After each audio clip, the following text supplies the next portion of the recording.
అసలు యథార్థములకు జీవితమే సంఘటనల యొక్క పరంపర.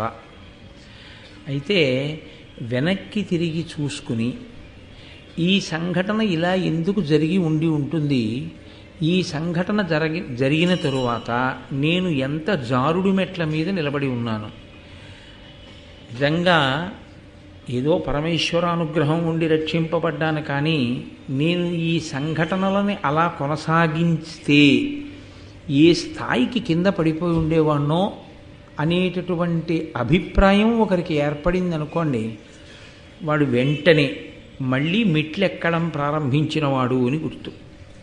అటువంటి సింహావలోకనం ఏమీ లేదనుకోండి, వాడు జారుడు మెట్ల మీద నిలబడి కిందకి వెళ్ళిపోతున్నవాడు అని గుర్తు.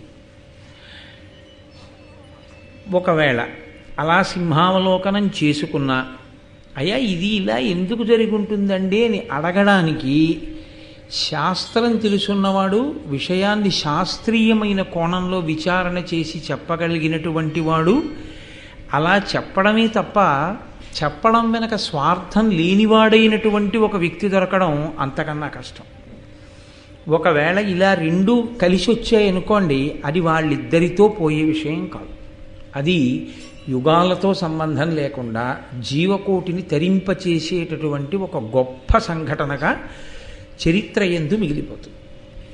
లేదనుకోండి, అవి ఎప్పుడూ ఒక సంఘటనల పరంపరగా వ్యష్టి స్థాయిలో, అంటే ఒక వ్యక్తి స్థాయిలో అలా ఉండిపోతాయి. నేను ఏ మాటలు ఇప్పుడు మీతో ప్రస్తావన చేశానో ఆ మాటల్ని నేను కథాపరంగా విశ్లేషించవలసి వస్తే, జనమేజయుడు సర్పయాగం చేశాడు. సర్పయాగం ప్రారంభం చేసినప్పుడు జనమేజయుని యొక్క అభిప్రాయం ఏమిటి?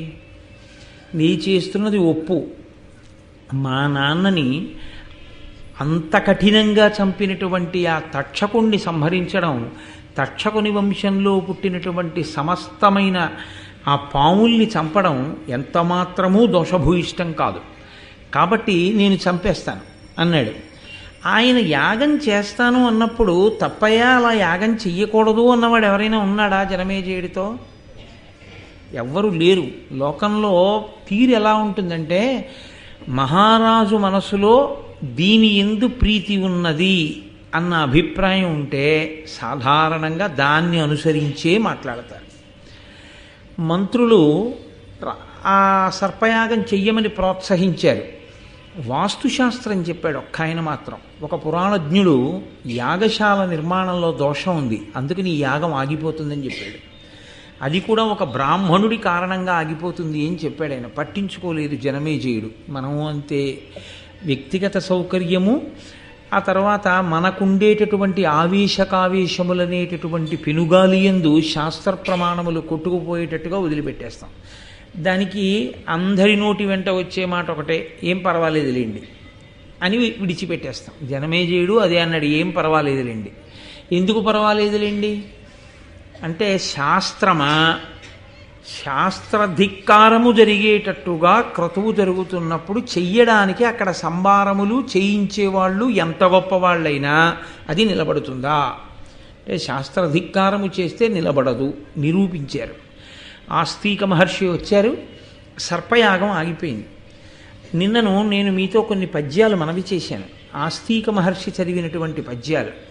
అందులో ఆయన ఒక్కొక్క పద్యంలో ఒక్కొక్క విషయాన్ని స్పృశించాడు. ముందు పరీక్షిత్తుని పొగిడాడు, తర్వాత ఆయన వ్యక్తిత్వాన్ని, జనమేజయుని యొక్క వ్యక్తిత్వాన్ని పొగిడాడు. ఏ కోణంలో? యాగాలు చెయ్యడం, బ్రాహ్మణుల్ని ఆదరించడంలో ఆయన ఎంత గొప్పవాడో చెప్పాడు. తరువాత ఏం చెప్పాడు? లోకంలో అనేక యాగములు జరిగాయి, అందులో సర్వోత్కృష్టమైన యాగములు ఏవి చెబుతూ జనమేజయుని యాగం గురించి కూడా చెప్పాడు. నాలుగవసారి మాట్లాడుతూ జనమేజయుడు ఆ యాగం చెయ్యడం చేత అగ్నిహోత్రుడు ఎలా ప్రీతి చెందుతాడు, తరువాతి కాలంలో అగ్ని వలన ఆయన ఎటువంటి సంపత్తి పొందాలని తాను ఆశీర్వచనం చేస్తున్నాడు, ఈ విషయాలు చెప్పాడు. ఒక్క విషయంలో మాత్రం స్పష్టంగా నువ్వు చేస్తున్నటువంటి ఈ యాగము వలన లోకమునకు ఉపయోగం కలుగుతోంది అని ఎక్కడా చెప్పలేదు. అసలు యాగము యొక్క ప్రధానమైన లక్షణం ఏదైనా ఉంటే రెండుంటాయి అందులో. యజమాని ఉండి యజమాని ఒక ప్రయోజనము కొరకు చేస్తే ఇహము, ఇక్కడేదో ప్రయోజనం నెరవేరుతుంది. దశరథుడు చేస్తే రాముణ్ణి కన్నాడు, పరము.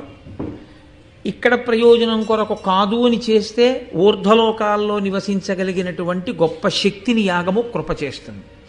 ఈ రెండూ కాదు, లోకశాంతి. అసలు భారత ప్రారంభంలో జనమేజయుడు అటువంటి యాగంతో ప్రారంభం భారతం. లోకోపకారము కొరకు అందరూ బాగుండాలని చేసేటటువంటి యాగము. ఇప్పుడు జనమేజయుడు చేసేటటువంటి యాగం ఈ మూడిటిలో ఎందులోకి వస్తుంది? ఈ మూడిటిలో ఎందులోకి రాదు. ఇహము లేదు, పరము లేదు, లోకోపకారము లేదు. మిగిలినది ఏమిటయ్యింది? కక్ష. కక్ష కొరకు యాగం చెయ్యొచ్చా? ఇన్ని చేసిన నీ అనుభవం ఏమైనట్టు? ఇన్ని చేశానంటున్నావు, ఇంతమంది బ్రాహ్మణుల్ని ఆదరించానంటున్నావు, ఇంతమంది బ్రాహ్మణుల దగ్గర విషయములను తెలుసుకున్నానంటున్నావు, ఇన్ని యజ్ఞాలు చేశావు, ఇంత పరిపాలన చేశావు, తుదకు నీ మనసు యొక్క వ్యగ్రతకి లొంగిపోయావు. లొంగిపోయి ఆ యాగం దేని కొరకు చేస్తున్నావంటే ఎప్పుడో మీ నాన్నని కరిచినటువంటి ఒక పాము యొక్క ఉద్ధతిని మనసులో స్మరణ చేసి మొత్తం పావుల్ని చంపడానికి యాగం చేస్తున్నావు. పోనీ అదైనా నీ అంత నీకుగా కలిగిన సంకల్పమా? కాదు. ఉదంకుడొచ్చి ప్రచోదనం చేశాడు అటువంటి యాగం చెయ్యమని. ఉదంకుడు ఎందుకు చెయ్యాలి? ఆయన కోపం ఆయనకుంది. తక్షకుడు ఎప్పుడో ఆయనకు అడ్డొచ్చాడు. ఆ గురుపత్ని పౌష్య మహారాజు గారి యొక్క భార్య కుండలములను తెస్తుంటే ఆయన అపహరించి తీసుకెళ్ళి ఇబ్బంది పెట్టాడు అని. కాబట్టి భూతదయ లేకుండా చేసేటటువంటి యాగం ఏ ఫలితాన్ని ఇస్తుంది? కాబట్టి ఆప్ చేసేయి అన్నాడు. చాలా గొప్ప విషయం ఏమిటంటే లోకంలో తనకి తట్టకపోయినా పెద్దలు చెప్పినప్పుడు వినగలగడం. ఇదొక్కటి లేకే రావణాసురుడు పాడైపోయాడు. ఇదొక్కటి లేకే దుర్యోధనుడు పాడైపోయాడు. ఇదొక్కటి ఉండడం చంద్రవంశంలో పాండవుల యొక్క ఆస్తి. వాళ్ళకి తట్టకపోవచ్చు, కానీ కృష్ణుడు చెప్తే వింటారు పాండవులు. అలా జనమేజయుడు కూడా విన్నాడు. విని ఉత్తర క్షణంలో యాగాన్ని ఆప్ చేసేయండి అన్నాడు. ఇప్పుడు యాగం ఆప్ చేసేసిన తర్వాత అది ఒక సంఘటనగా జనమేజయుడు విడిచిపెట్టి ఉంటే వైశంపాయనుడు భారతం చెప్పడం. నేను మీతో మనవి చేసింది అది. ఎవరు జీవితంలో జరిగినటువంటి సంఘటనని పరిశీలనం చేసుకొని దాని వలన ధార్మికమైనటువంటి ఆర్తి కలిగి ధర్మము పట్ల అనురక్తి కలిగి ఒక మహాపురుషుడి పాదములు పట్టుకొని దానికి ఉపశాంతిని కోరుతాడో అటువంటి వాడికి ఒక మహాపురుషుడు దొరికి జవాబు చెప్తే వాళ్ళిద్దరి మధ్య జరిగినటువంటి సంభాషణ లోకానికంతటికీ ఉపకారం చేస్తుంది. ఇక్కడ జనమేజయుడికి ఒక్కసారి విచారణా స్థితికి వెళ్ళాడు. అసలు నేను ఎందుకు చేశాను ఈ యాగం? నిజమే, ఆస్తికుడు చెప్పిన దాంట్లో ఏం దోషం ఉంది? కేవలం కక్షతో చేశాను. ఈ కక్షకి కారణం పోని తక్షకుడు నాకేమైనా అపకారం చేశాడా? లేదు. తక్షకుడు మా నాన్నగారికి చేశాడు. మా నాన్నగారిని తక్షకుడు పడగొట్టాడని కక్ష పెట్టుకుని ఇప్పుడు నేను యజ్ఞం చేసి కొన్ని వేల లక్షల సర్పములనే కాల్చేశాను. మనిషి మనసులోకి కక్ష అన్నది ప్రవేశిస్తే అంతకుముందు విన్నవి, అంతకుముందు చదువుకున్నవి, అంతకుముందు నేర్చుకున్నవి ఎంత విచిత్రంగా కొట్టుకుపోయారా? కొట్టుకుపోయి ఇంకో ఆలోచన లేకుండా యాగం చేసేసాను అని ఆయన ఊరుకోలేదు. ఆయన ఏమనుకున్నాడంటే నాకెవరూ చెప్పలేదు, అలా చెయ్యొద్దు అని చెప్పలేదు, ఆస్తికుడు చెప్పగానే ఆపేశాను. కానీ నాకన్నా ముందు పుట్టి ఈ రాజ్యాన్ని పరిపాలించి శరీరం విడిచిపెట్టినటువంటి పాండవులు కౌరవులు నాకు తండ్రులు. వాళ్ళకి చెప్పడానికి పరమధర్మమూర్తి అయిన వేదవ్యాసుడున్నాడు. సాక్షాత్ ఆయన ఆత్మబంధువు. ఎందుచేత ఆ మాటకొస్తే అసలు ఆ పుట్టినటువంటి బిడ్డలలో ఆ వ్యాస స్పర్శ లేకుండా సంతానం కలగలేదు అక్కడ. కాబట్టి ఆయన వంశకర్త అయి ఉన్నాడు. అటువంటి మహాపురుషుడు ఆయన ఉన్నాడా?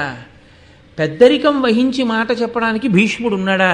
అడగకుండానే చెప్తాడు భీష్ముడు. మహాపురుషుడు ఆచార్యుడు ద్రోణుడు ఉన్నాడా?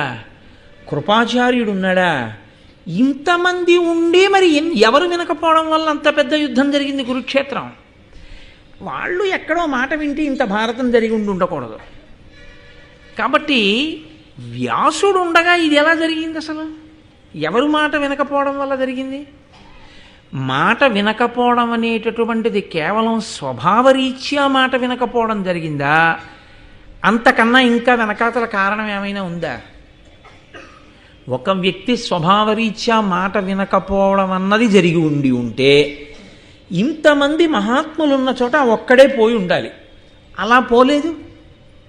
ఇనపరజనం అంతటినీ అయస్కాంతం ఆకర్షించినట్టు మొత్తం దుష్టశక్తులన్నిటినీ దుర్యోధనుడు ఆకర్షించాడు.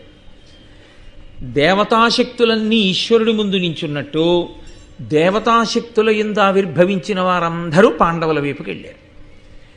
దేవతాశక్తులున్న వాళ్ళైనా మాట వినాలిగా వ్యాసుడు చెప్పినప్పుడు. మరి పాండవులు ఎందుకు వినలేదు?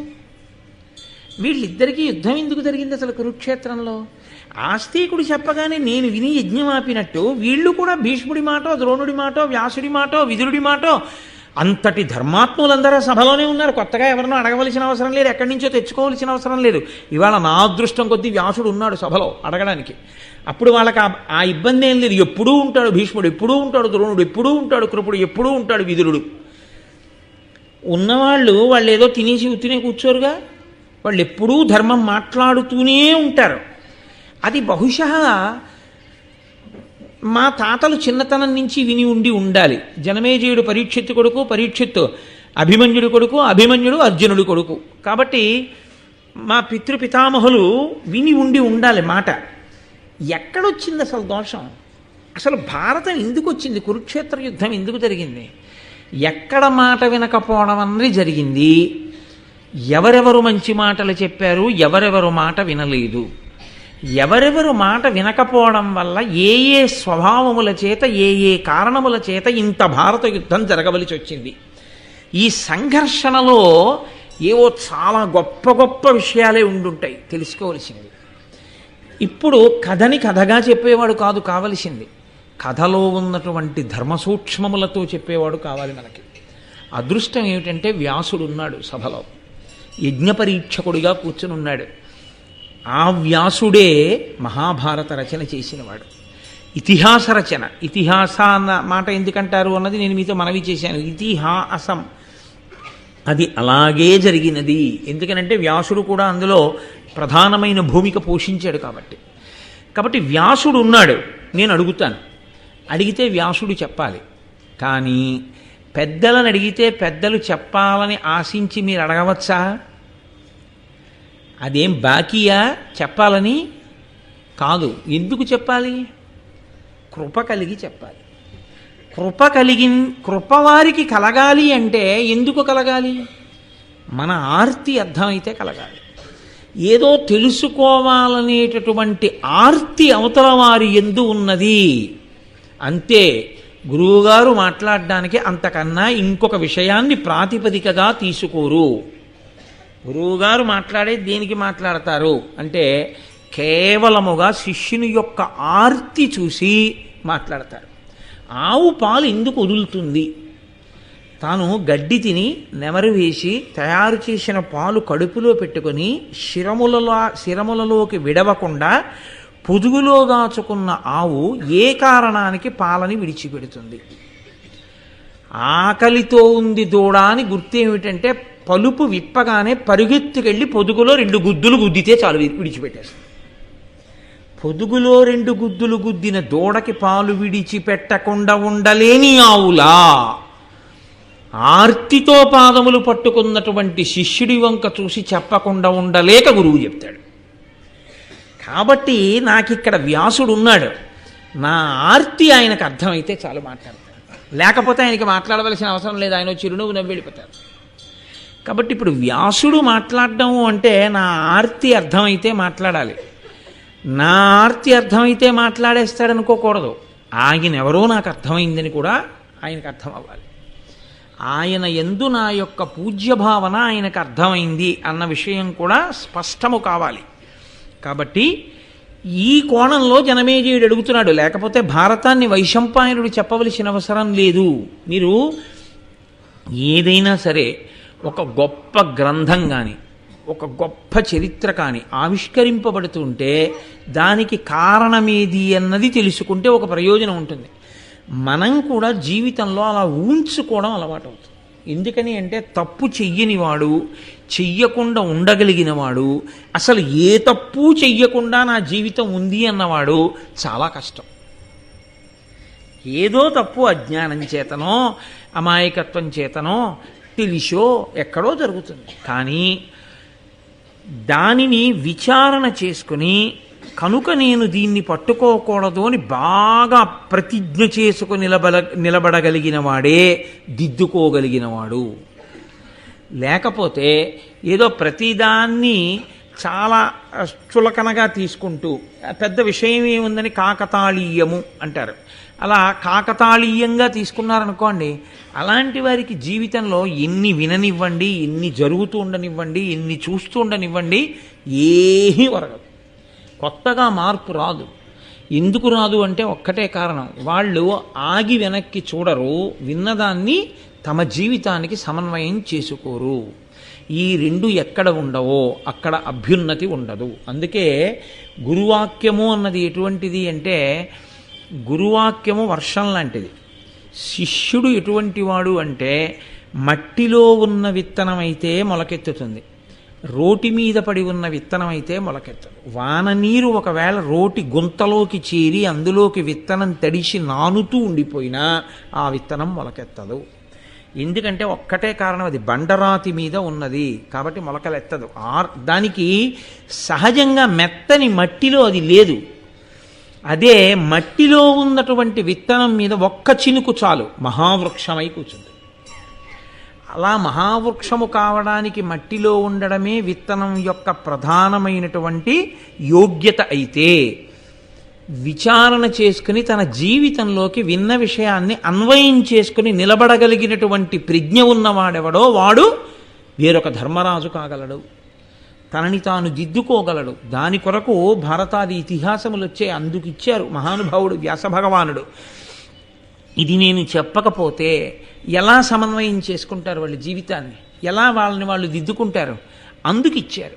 కాబట్టి ఈ సంఘటన జరగడం మీరు కేవలముగా యాదృచ్ఛికము అన్న భావనతో మీరు ఉండకూడదు, నేనుండకూడదు.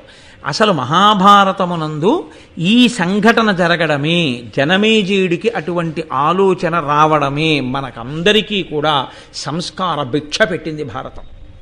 లేకపోతే భారతం ఎలా వస్తుందండి? రచింపబడిన భారతం అలా ఉండిపోయేది. ప్రవచనంగా మారింది ఎప్పుడు అంటే, ఇదిగో జనమేజయుడు ఈ ప్రశ్న వేశాక ప్రవచన రూపాన్ని భారతం పొందింది.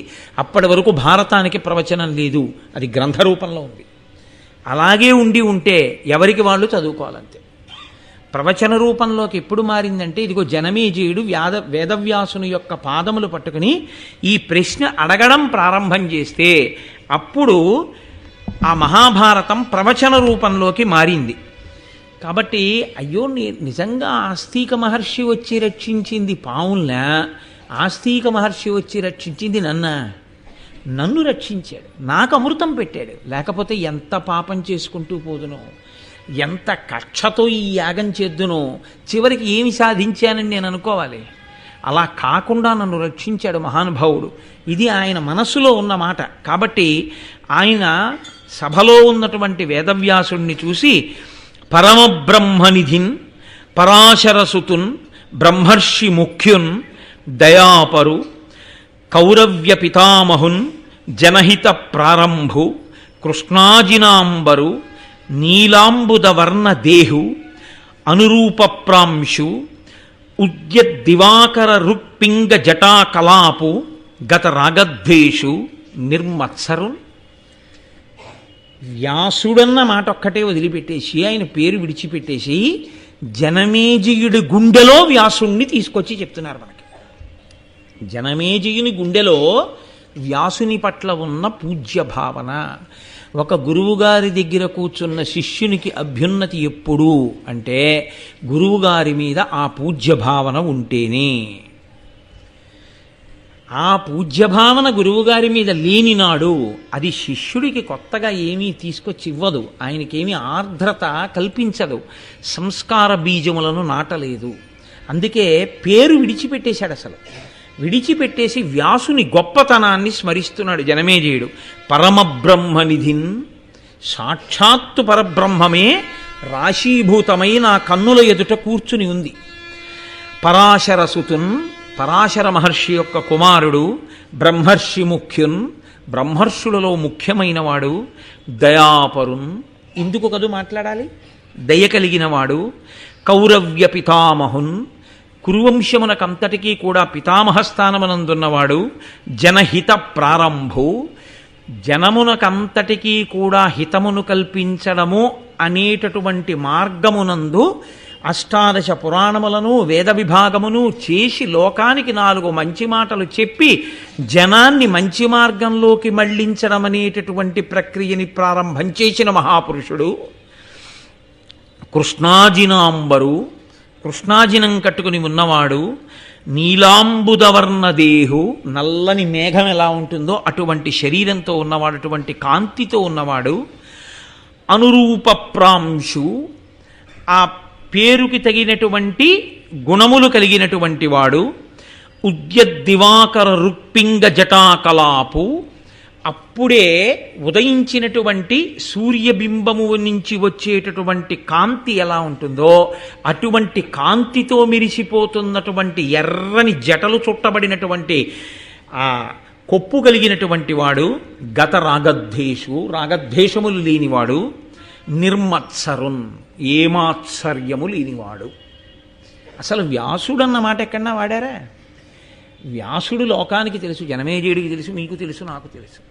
కానీ వ్యాసుడు జనమేజయుడి గుండెలో ఎలా ఉన్నాడో ఆ పద్యం చెప్తాడు. గురువుగారి పేరుతో అందరికీ తెలుసు. గురువుగారు నీకెలా తెలుసు? నీ గుండెలో గురువుగారు ఏమిటి? ఈ విషయంలో పర్వతం ఎలా చెలించకుండా ఉంటుందో గురువుని నమ్మిన శిష్యుడు అలాగే ఉండాలి. తన గురువు పట్ల అంత పూజ్య భావనతో ఉండాలి. శిష్యుడి గుండెలో గురువు అంటే పరబ్రహ్మమే, దైవమే. గురుర్బ్రహ్మ గురుర్విష్ణు గురుర్దేవో మహేశ్వర గురు సాక్షాత్ పరబ్రహ్మ. అందుకే పరమబ్రహ్మనిధిన్ అంటూ మొదలుపెట్టారు. అటువంటి వ్యాసుడి వంక చూసి జనమేజయుడు ప్రశ్న వేస్తున్నాడు. ఒక్క పద్యంలో అడిగాడండి. ఒక్క పద్యంలో ఎంత ఆర్తిని వెళ్ళబుచ్చాడో చూడండి. చేసిన యాగంలోంచి ఎంత ఆర్తి వచ్చిందో. జీవితంలో ఏదో సంఘటనల రూపంలో జీవితం గడిచిపోయినటువంటి వాడికి ఏ విచారణ ఉండదు. ఆలోచించుకోగలిగినటువంటి వాడు, విచారణ చేసుకోగలిగిన వాడిలో ఎంత పరిశీలన ఉంటుందో, ఎంత ఆర్తి ఉంటుందో, ఎంత తాపత్రయం ఉంటుందో జనమేజయుడి పద్యంలో అర్థమవుతుంది. దీనికి వేదవ్యాసుడు జవాబు చెప్పవలసి వచ్చింది. ప్రీతితో మీరును భీష్మాది కురువృద్ధ రాజుల నుండి భూరాజ్య విభవమెల్ల విభాగించి ఇచ్చిన తమ తమ వృత్తులనుండక వీగి పాండు ధృతరాష్ట్రనందనుల్ ధృతి చెడి వారేమి కారణంబున ప్రజాక్షయముగాగ భారత యుద్ధ ఉపార పరాక్రములు చేసిరి మీ పంపు సెయ్యరైరి ఎరిగి ఎరిగి వారి నేల వారింపరు ఇట్టి గోత్ర కలహమేల పుట్టే దీని కల తెరంగు తెలియంగా నా నతియిండు నాకు సన్మునీంద్రవంద్య గొప్ప మునుల చేత నమస్కరింపబడేటటువంటి స్వరూపము కలిగినటువంటి వాడా, ప్రీతితో మీరును భీష్మాది కురువృద్ధ రాజులు ఉండి భూరాజ్య విభవమెల్ల విభాగించి ఇచ్చినన్. పరమధర్మాత్ములు సమస్త శాస్త్రములు తెలిసిన్న మీరున్నారు. జనమేజయుడు వ్యాసుడిని అడుగుతున్నాడు. పరమధర్మాత్ముడైన భీష్మాచార్యుడున్నాడు, కురువృద్ధులున్నారు. వీళ్ళందరూ కలిసి రాజ్యాన్ని విభాగం చేశారు. ఇవ్వకుండా ఊరుకుని పంచుకోవడానికి దెబ్బలాడుకుంటే అది వేరు. అది ఎలా ఉంటుందంటే ఇదిగో గరుత్మంతుడు తినేసినటువంటి గజగజపాల్లా ఉంటుంది. కానీ ఇక్కడ దెబ్బలాడుకోవడానికి అవకాశం లేకుండా విభజించి ఇచ్చేశారు. ఎవరు విభజించి ఇచ్చారు? పరమధర్మాత్ములు విభజించి ఇచ్చారు. కాబట్టి ఇంకా దెబ్బలాడుకోవడానికి ఏముంది? ఏముండదు. రాజుల నుండి భూరాజ్య విభవమెల్ల విభాగించి ఇచ్చినన్ తమ తమ వృత్తుల నుండక వీగి పాండు ధృతరాష్ట్ర నందనుల్ ధృతి చెడి వారేమి కారణంబున ప్రజాక్షయముగాక భారత యుద్ధం అపార పరాక్రములు చేసిరి. వాళ్ళిద్దరికీ ఇచ్చేసిన తర్వాత మళ్ళీ ఆ రాజుల్ని కూడా తీసుకుని ఆ దుర్యోధనుడు ఈ రాజుల్ని కూడా తీసుకుని పాండవులు కురుక్షేత్ర యుద్ధభూమికి ఎందుకు వెళ్ళారు? మీ మాట విని ఎవరికిచ్చిన రాజ్యం వాళ్ళు ఎందుకు పరిపాలించలేదు? వాళ్ళు ఎందుకు దెబ్బలాడుకున్నారు? అంటే తాను మాట వినడం వల్ల ఎంత గట్టెక్కేశాడో లోపల గుర్తొస్తోంది. కాబట్టి అసలు ఎందుకు వాళ్ళు యుద్ధం చేస్తే ఎందుకంత ప్రజాక్షయం అయిపోయింది? ఎందుకంతమంది చచ్చిపోయారు? భారత యుద్ధం అపార పరాక్రములు చేసిరి, మీ పంపు చెయ్యరేరి. మీరు చెప్పిన మాట వాళ్ళు ఎందుకు వినలేదు? ఎరిగి ఎరిగి వారి నేల వారింపరు, ఇట్టి గోత్ర కలహం ఎలా పుట్టే? బంధువుల్లో ఇంత కలహం ఎందుకు వచ్చింది? వాళ్ళని ఎవరూ ఆపలేకపోయారా? దీని కల తెరంగు తెలియంగా ఆనతియుండు నాకు సన్మునీంద్ర వంద్య. ఇవన్నీ నాకు తెలుసుకోవాలనుంది. కాబట్టి నాకు అసలు ఈ గొడవలు ఎందుకు వచ్చాయి, ఎందుకు మాట వినలేదు మీ వంటి పెద్దలు ఉండగా? ఎంత అంటే పెద్దల మాట విని ఉండి ఉంటే అన్నదొకటి జనమేజయుడిలోకి వచ్చిందా లేదా? జరిగిన సంఘటనల వల్ల చాలండి, గట్టెక్కిపోయాడంతే జనమేజయుడి జీవితంలో. తెలియక తప్పు చేయడం తప్పు కాదు, తెలిసున్నవారు చెప్పినప్పుడు దిద్దుకోవడం గొప్ప. అది వచ్చేసింది జనమేజయుడికి. ఇది మా పూర్వీకులు ఎందుకు చేయలేదని వేస్తున్నాడు ప్రశ్న. ఇప్పుడు ఈ ప్రశ్న అడిగితే మహానుభావుడు వ్యాసుడు నోరు విప్పి ఒక్క మాట మాట్లాడలేదు. ఆయన వైశంపాయనుడి వంక చూసి అన్నాడు, నువ్వు చెప్పు అన్నాడు. ఏం అలా ఎందుకు అనాలి అంటే, ఆయన మహాభారత రచన చేసి కూర్చోబెట్టుకుని మొట్టమొదట తన శిష్యులకి చెప్పాడు. సుమంతుడు, పైలుడు, వైశంపాయనుడు, జైమిని వీళ్ళని కూర్చోబెట్టుకుని చెప్పాడు. శిష్యులు గురువు దగ్గర వినడము అంటే ఎలా వినాలి? పరమ జాగ్రత్తతో వినవలసి ఉంటుంది. ఎక్కడ ఏమాత్రం జారిపోతే వెళ్ళిపోతుందో అని అంత జాగ్రత్తగా విని ఉండి ఉంటే తడువుకోవలసిన పని లేదు. నువ్వు వెంటనే చెప్పగలిగి ఉండాలి భారతాన్ని. కాబట్టి గురువు మాట్లాడినా గురువు గారి పనుపున శిష్యుడు మాట్లాడుతున్నా ఇంకంతకన్నా అదృష్టం ఏముంది? గురువుగారు పక్కన కూర్చుని శిష్యుడిని మాట్లాడు అన్నారనుకోండి, శిష్యుడు మాట్లాడుతుంటే గురువు ఎంత పొంగిపోతారు. ఓ, నేను చెప్పింది వీడు బాగా విన్నాడు, అందుకే ఇలా చెప్పగలుగుతున్నాడు. కాబట్టి నువ్వు చెప్పు, భారతం చెప్పు జనమేజయుడికి. ఇప్పుడు మీరు ఒక్క విషయం ఆలోచించాలి. ఇక్కడి నుంచి భారతంలో శ్రోత వక్త మారుతున్నారు. ఇప్పటి వరకు ప్రవచనం చేసింది సౌతి, ఇప్పటి వరకు విన్నవాళ్ళు నైమిషారణ్యంలో శౌనకాది మహర్షులు. ఇంకా ఇక్కడి నుంచి ప్రవచనం చేస్తున్నవాడు వైశంపాయనుడు, వింటున్నవాడు జనమేజయుడు, కూర్చున్నవాడు వేదవ్యాసుడు. అంటే మొదట ఎవరు చెప్పారని సౌతి చెప్తున్నట్టు ఈ సంఘటన సౌతి చెప్తున్నాడు. కాబట్టి మొట్టమొదట మహాభారతాన్ని వ్యాస సమక్షంలోనే ప్రవచనం చేసినటువంటి ఘనత వైశంపాయనునకు దక్కింది. వైశంపాయనుడు భారతాన్ని ఏ కారణం వల్ల వ్యాసుడి యొక్క పాదాల దగ్గరే నిలబడి తడువుకోకుండా అంత గొప్పగా భారతాన్ని చెప్పగలిగాడు? ఒకే ఒక్క కారణానికి చెప్పగలిగాడు. ఏ కారణానికో తెలుసా అండి? తన గురించి ఒక్క పద్యం కూడా చెప్పకపోవడం వల్ల. ఇది భారతంలో పరమరహస్యం. ఇంత భారతాన్ని ప్రవచనం చేసినటువంటి వైశంపాయనుడు తన గురించి కానీ తన తల్లిదండ్రుల గురించి కానీ ఇంత భారతము చెప్పినటువంటి వాడు ఈ వైశంపాయనుడు అని ఎక్కడ చెప్పలేదు. ఆయన భారతం చెప్పే ముందు చేసిన పని ఏమిటంటే, గురువుగారు భారతం చెప్పు అనగానే వేదవ్యాసుడి పాదముల దగ్గర సాష్టాంగ నమస్కారం చేశాడు. చేసి, గురువర్యా మీరు ఆనతి ఇచ్చారు అంటే కార్యం జరిగిపోయినట్టే, ప్రవచనం చేస్తాను, మీరు శాసించినట్లే భారతం చెప్తాను. వ్యాసుడి గురించి చెప్పాడు తప్ప అసలు తన గొప్పతనం ఎక్కడా ఆయన మాట్లాడలేదు. వ్యాసుడికి నమస్కారం చేసి వ్యాసుడి గొప్పతనాన్ని, భారతం యొక్క గొప్పతనాన్ని చెప్పాడు. సంక్షేపంగా ఒక్కసారి మహాభారతాన్నంతటినీ చెప్పేశాడు. చెప్పేసి ఆర్తి కలిగిన శిష్యుడైతే ప్రశ్న వేస్తే వివరణ చెయ్యాలి. వేదవ్యాసుని యొక్క గొప్పతనాన్ని చెప్పాడు. మహానుభావుడయ్యా ఈ వ్యాసుడు. ఈయనే అష్టాదశ పురాణములను ఇచ్చాడు, ఈయనే పంచమవేదమైనటువంటి భారతాన్ని ఇచ్చాడు, ఈయనే వేద విభాగం చేశాడు. అటువంటి వ్యాస మహర్షి పనుపున నేను ఇదిగో ఈ భారతాన్ని ప్రవచనం చేస్తున్నాను. అదొక్కటే మాట. తన గురించి ఒక పద్యాన్ని వైశంపాయనుడు చెప్పలేదు. అంటే అసలు మహాభారత ప్రవచనాన్ని వినేటటువంటి శ్రోత ఒక విషయాన్ని బాగా దృష్టిలో పెట్టుకుని ఉండాలి. వైశంపాయనునికి అంత కీర్తి శాశ్వతత్వము దేనివల్ల కలిగాయి? సొంతంగా ఏది చెప్పాలా, వ్యాసుడు చెప్పిందే చెప్పాడు. కానీ వ్యాసుడు చెప్పింది చెప్పడం వల్ల నేను ధన్యుండనుకుని చెప్పుకుని శాశ్వతుడైపోయాడు తప్ప నేను ఫలానా అని చెప్పుకుని చెప్పలేదు.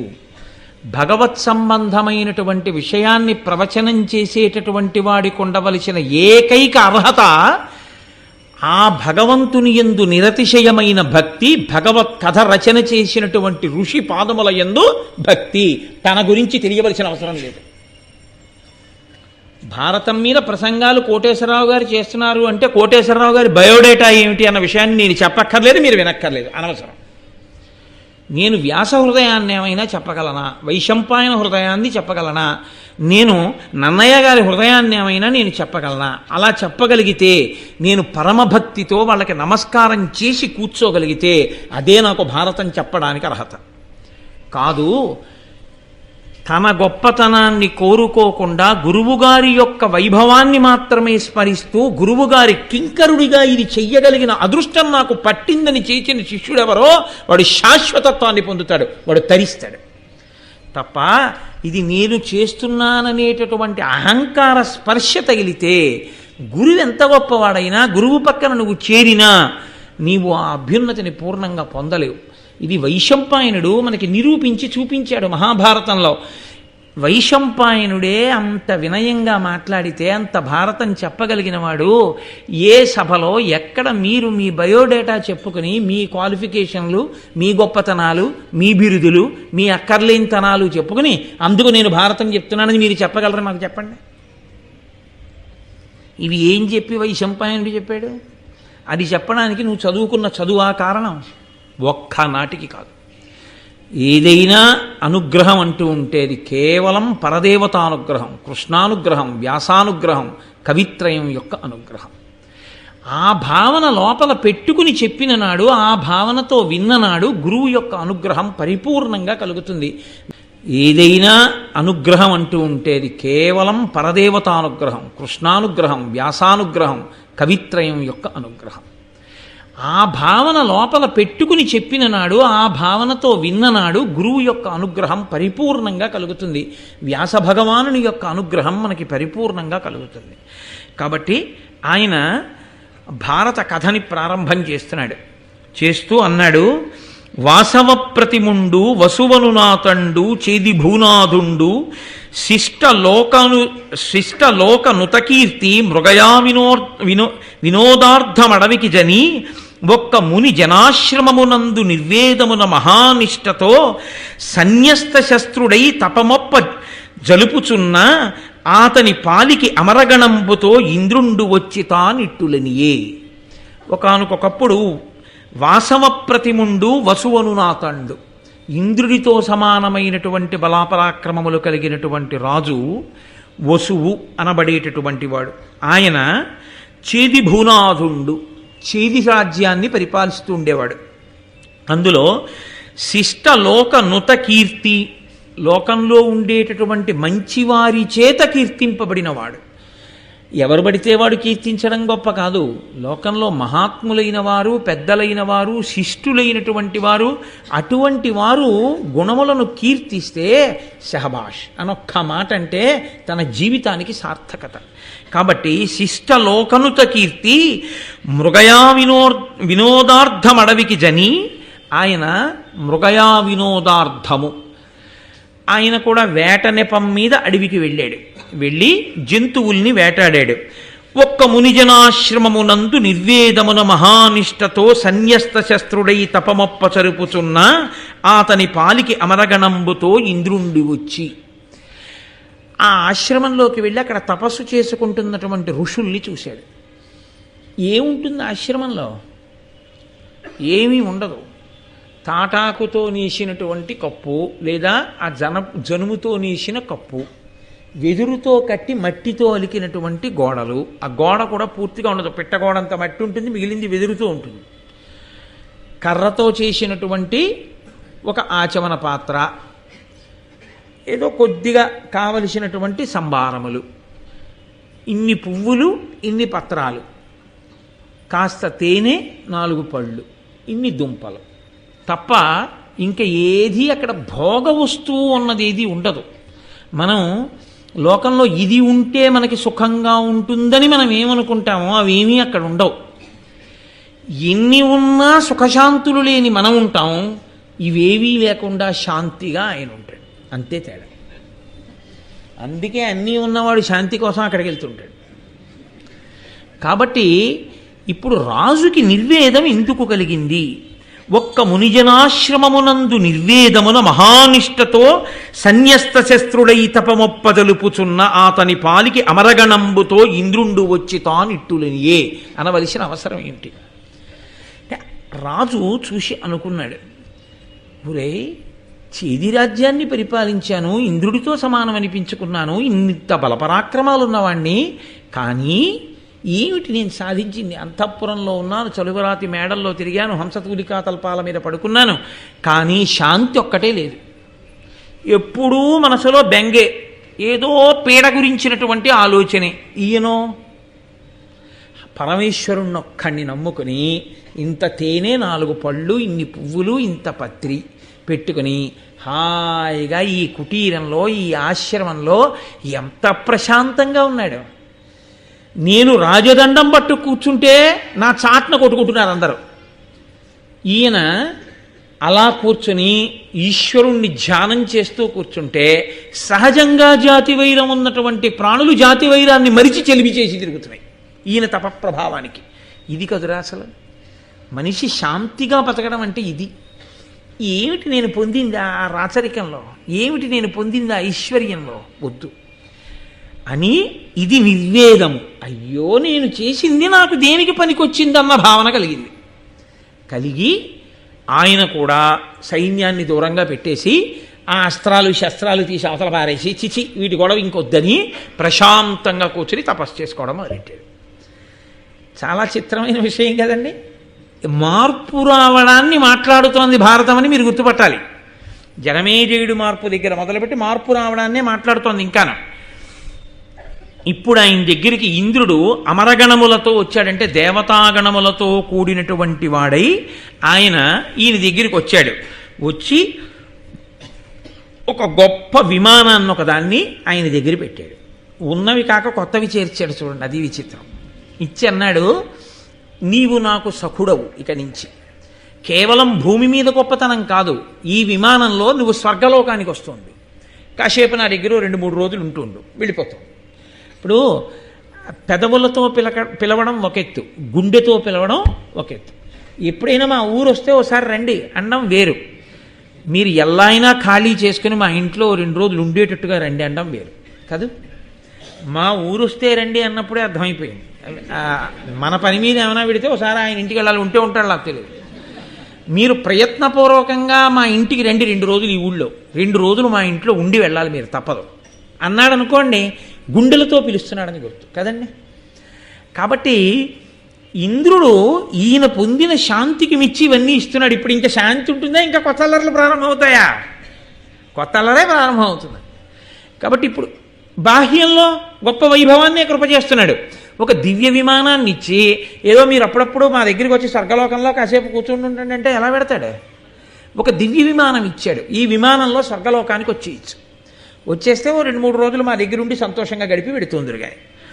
అంతేకాదు, నీకు ఈ మణి సువర్ణ విమానంతో పాటుగా నీ శరీరానికే ఒక దివ్యత్వం ఇచ్చేస్తున్నాను.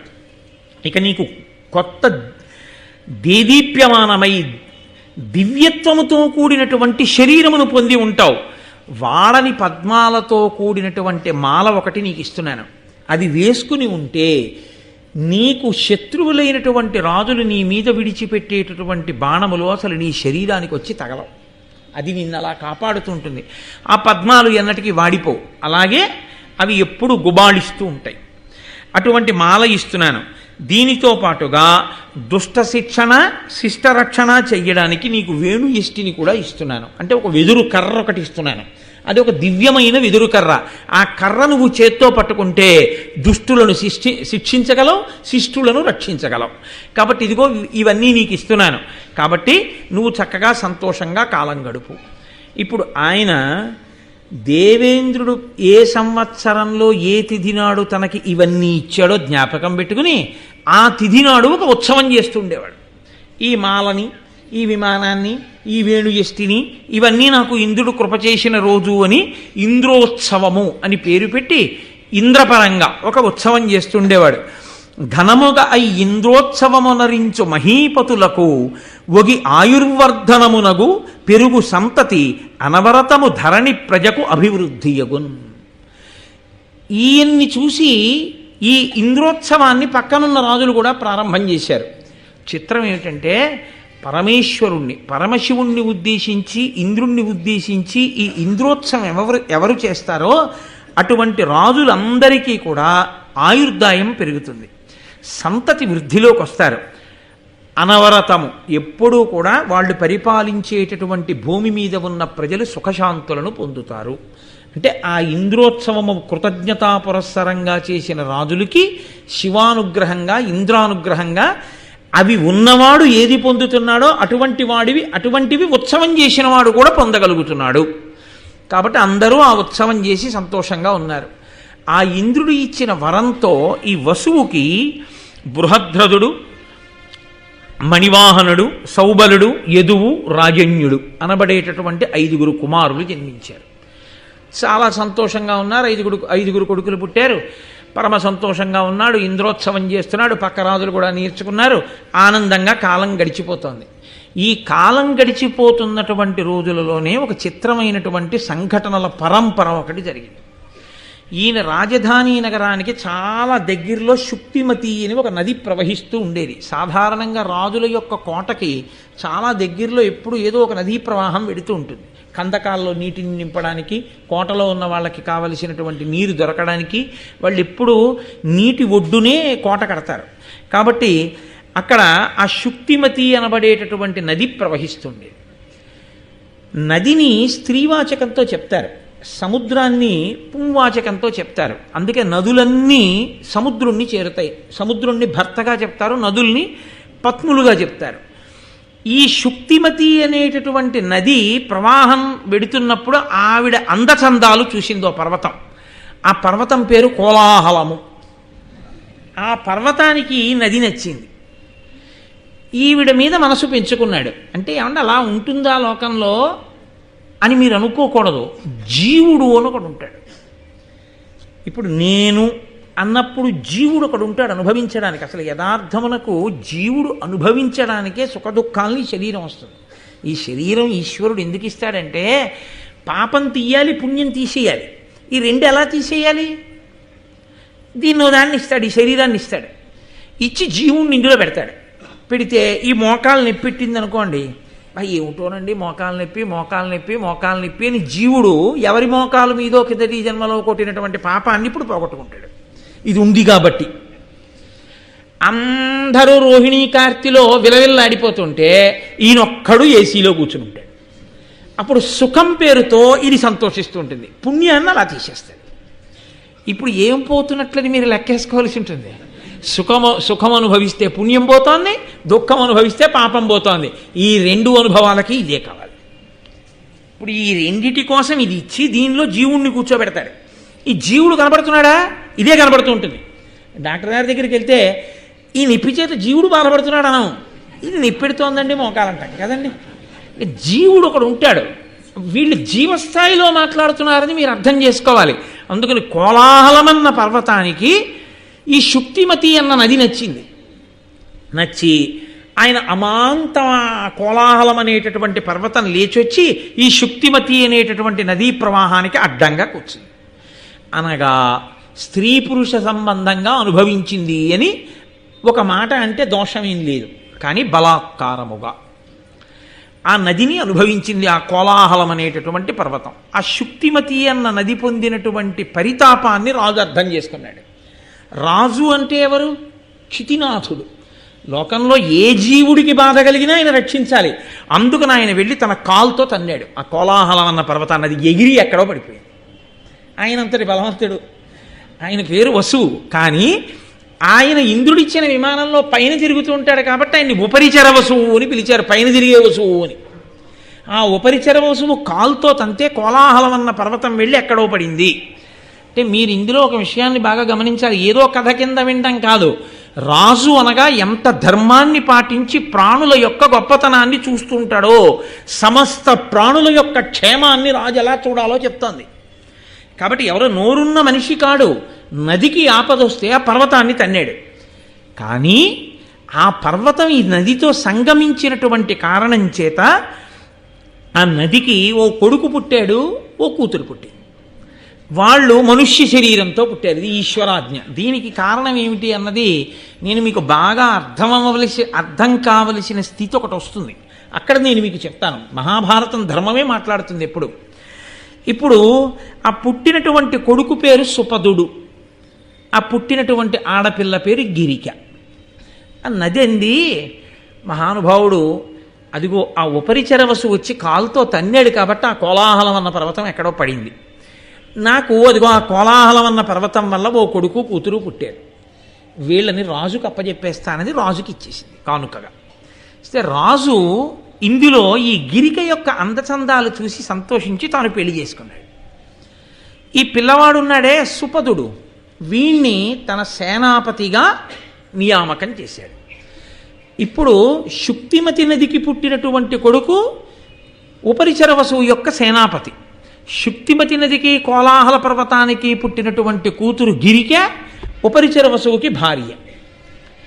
ఇక్కడ మీరు కొంచెం విశాల హృదయంతో జాగ్రత్తగా వినవలసి ఉంటుంది.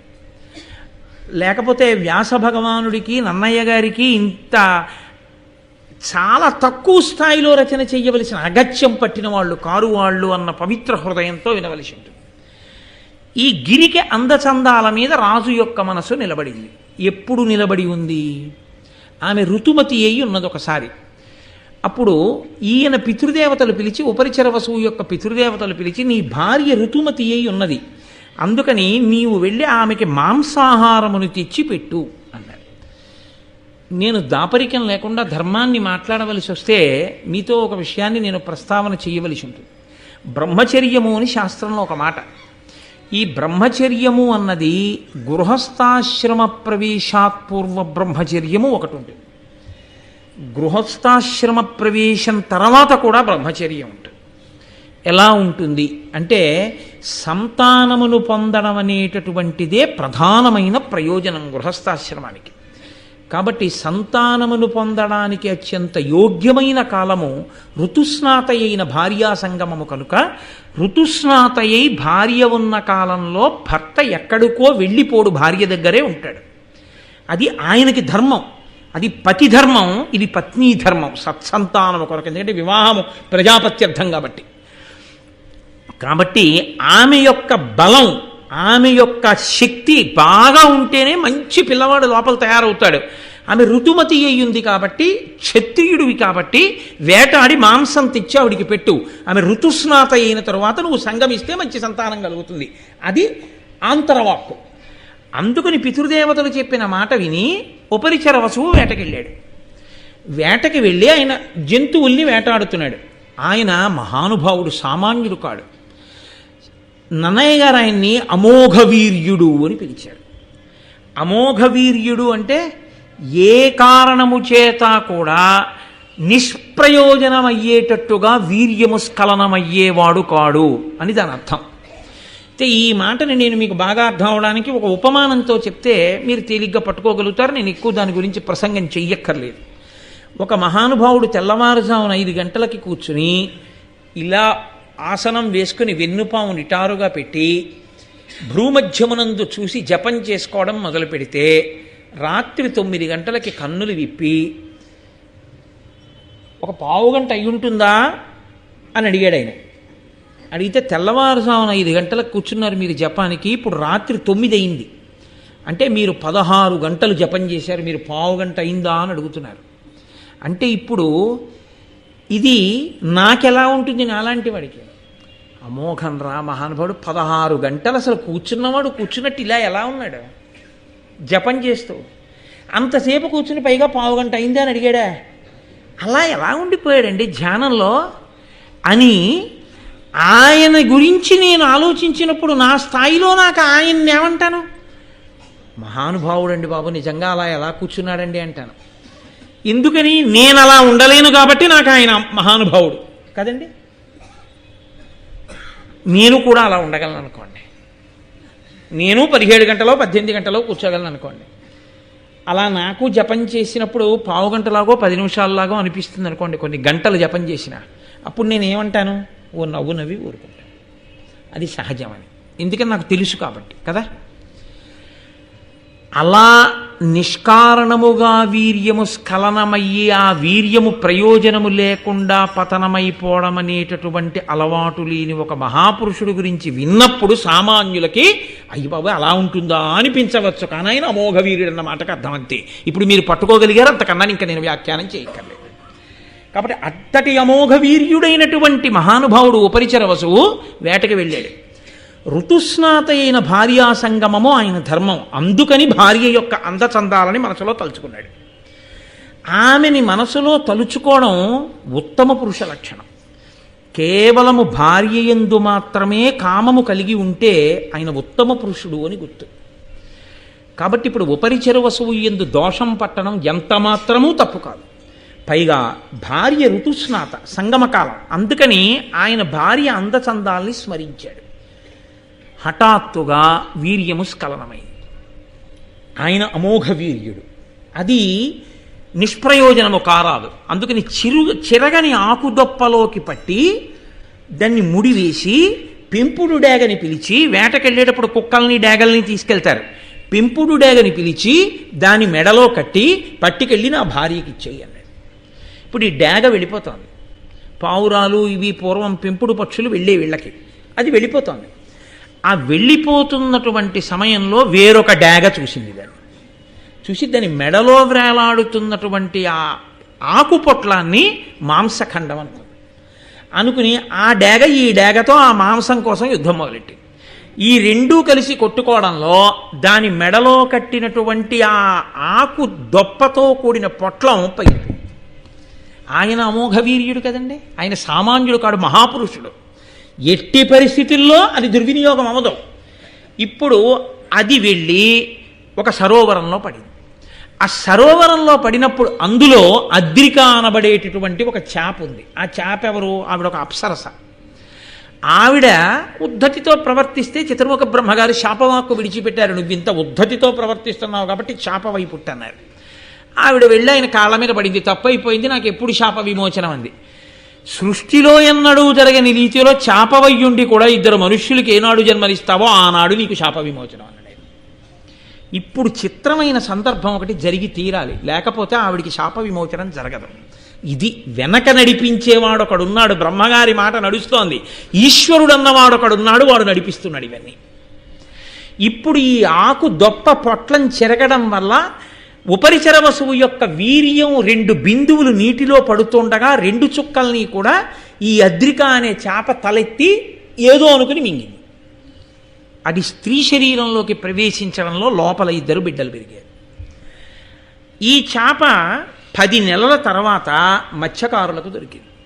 అబ్బో ఎంత పెద్ద చేపో, ఎంత పెద్ద కడుపో అని ఆ చేప కడుపు కోసేశారు. ఎప్పుడైతే 2 మనుష్యులకు జన్మనిస్తుందో అప్పుడు ఆమెకి శాప విమోచనం. కాబట్టి అద్రిక నాకు 2 పిల్లలు పుడితే నేను మళ్ళీ అప్సరసనైపోవచ్చని ఆవిడ చూస్తోంది. ఆవిడ కడుపులోంచి ఒక మగపిల్లవాడు, ఒక ఆడపిల్ల పైకొచ్చారు. వచ్చిన మగపిల్లవాడి పేరు మత్స్యరాజు, ఆయన మత్స్యదేశానికి అధిపతి అయ్యాడు. ఆడపిల్ల పేరు మత్స్యగంధి, ఆమె ఎక్కడ నిలబడితే అక్కడి నుంచి యోజనం దూరం పాటు చేపల వాసన కొడుతుంటుంది. కాబట్టి ఆమెని మత్స్యగంధి అన్నారు. చేప కడుపులోంచి వచ్చింది కదండి. ఈ మత్స్యగంధిని మాత్రం దాశరాజు అనబడేటటువంటి వ్యక్తి, పడవలు నడిపేటటువంటి మత్స్యకారుల కుటుంబానికి చెందినటువంటి వాడు. ఆయన పిల్లని పెంచుకొని యమునా నది ఒడ్డున ఆమెను నించోపెట్టి వచ్చేపోయే యాత్రికుల్ని పడవలో యమున దాటించు అని చెప్పి, ఈ మత్స్యగంధిని మాత్రం దాశరాజు అనబడేటటువంటి వ్యక్తి, పడవలు నడిపేటటువంటి మత్స్యకారుల కుటుంబానికి చెందినటువంటి వాడు. ఆయన పిల్లని పెంచుకొని యమునా నది ఒడ్డున ఆమెను నించోపెట్టి వచ్చేపోయే యాత్రికుల్ని పడవలో యమున దాటించు అని చెప్పాడు. ఆ పిల్ల అక్కడ నిలబడింది. నిలబడి వచ్చే వాళ్ళని పడవ దాటిస్తోంది. దాటిస్తుండగా పరాశర మహర్షి వచ్చారు. పరాశర మహర్షి అంటే ఎవరు? వేదవ్యాసుని కన్న తండ్రి, మహానుభావుడు, శక్తి మహర్షి యొక్క పుత్రుడు. అంతటి మహాపురుషుడు తీర్థయాత్రకి వెళ్ళాడు. ఆయన అస్కలిత బ్రహ్మచారి, ఊర్ధ్వరేతస్కుడు. ఆయనకి అసలు ఎట్టి పరిస్థితుల్లో మనసుని కామమన్న స్పర్శ అంటదు. ఇప్పుడు ఆయన శరీరంతో ఉండిపోతాడా? నాకు చెప్పండి. ఎంత మహాత్ముడైనా కానివ్వండి, ఆయన శరీరము ఒక ప్రత్యేకమైనటువంటి దేశకాలములలోనైనా ఉంటుంది? ఎప్పటికీ ఉండిపోతుందా? ఎప్పటికీ ఎలా ఉంటుందండి? పరమాచార్య స్వామి వారు ఉంటే బాగుండని నాకుంది, చంద్రశేఖర భారతీ స్వామి వారు ఉంటే బాగుండని నాకుంది. ఉంటాయా శరీరాలు? చంద్రశేఖర భారతీ స్వామి వారే అయినా శంకర భగవత్పాదులే అయినా శరీరాలను వదిలిపెట్టేశారు, వెళ్ళిపోతాయి శరీరాలు. మరి శరీరం వెళ్ళిపోతే ఒక పెద్ద ఇబ్బంది ఒకటి ఉంది. మళ్ళీ ఇంకొక మహాత్ముడు శరీరంలోకి వచ్చి కూర్చుంటే మీకు బోధ ఉంటుంది. శరీరంలో మహాత్ముడు లేడు, మీకు బోధ ఆగిపోతుంది.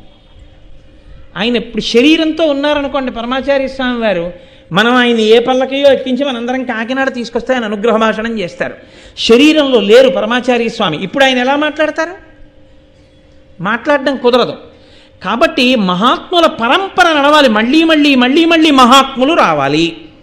ఇప్పుడు కూడా ఈ క్షణంలో మనకి కూడా మహాత్ములు ఉండాలి. ఉండి వాళ్ళు మాట్లాడితేనే మన తప్పులు మనకి తెలిసి మనం దిద్దుకుని మనం ధర్మ మార్గంలోకి పెడతాం. కానీ అలా చెప్పి మాట్లాడేటటువంటి మహాత్ముడు ఎలా వస్తాడు? ఆయన శరీరంలోకి రావాలంటే ఆయన తల్లిదండ్రుల మీద కాముడి బాణాలు పడవలసిందే. పరిపూర్ణ హృదయంతో స్త్రీ పురుషులిద్దరూ ఒండరులు సంగమించకపోతే పరిపూర్ణమైన ఆరోగ్యమైన శిశువు పుట్టడో. విముఖులై సంగమిస్తే తేజోవంతుడు ఆరోగ్యవంతుడైన శిశువు పుట్టడం. అలా కలవలేదు కాబట్టే వ్యాసుడే సంగమించిన సత్సంతానం కలగలేదు మహాభారతంలో. వెలవెలబోతే పాండురాజు పుట్టాడు, కళ్ళు మూసుకుంటే ధృతరాష్ట్రుడు పుట్టాడు. కాబట్టి పరిపూర్ణ హృదయంతో కలవాలి. పరిపూర్ణ హృదయంతో ఒక మహాపురుషుడు ఒక స్త్రీతో సంగమిస్తే తప్ప ఆయన వీర్యము స్ఖలనం అవ్వాలంటే ఆయనకి కామం కలిగి తీరాలి. ఆయనకి కామం కలిగితేనే ఆయన తేజస్సు వేరొక స్త్రీలోకి వెడుతుంది. వెడితేనే ఇంకొక మహాత్ముడు పుడతాడు. ఇంకొక మహాత్ముడు పుడితే తప్ప మీకు మాట్లాడేవాడు లేడు, మీకు రాసేవాడు లేడు, మీకు చెప్పేవాడు లేడు. అప్పుడు లోకం ఏమైపోవాలి? కాబట్టి ఇప్పుడు ఒక మహాత్ముడు పుట్టాలి అంటే ఆ మహాత్ముడు పుట్టడానికి యోగ్యమైనంత తేజస్సు కలిగిన ఇంకొక మహాపురుషుడిలో కామం కలగాలి. ఆయనకి కామం కలగదు. ఎందుకని అంటే ఆయన మహాపురుషుడు అండి. పరాశరుడికి కామం ఎందుకు కలుగుతుంది? ఒక్కనాటికి కలగదు. పరాశర మహర్షి వంటి మహాత్ముని యొక్క తేజస్సుని పట్టగలిగిన క్షేత్రం ఏర్పడాలి. అందుకని కారణజన్మురాల్ని సృష్టించాలి.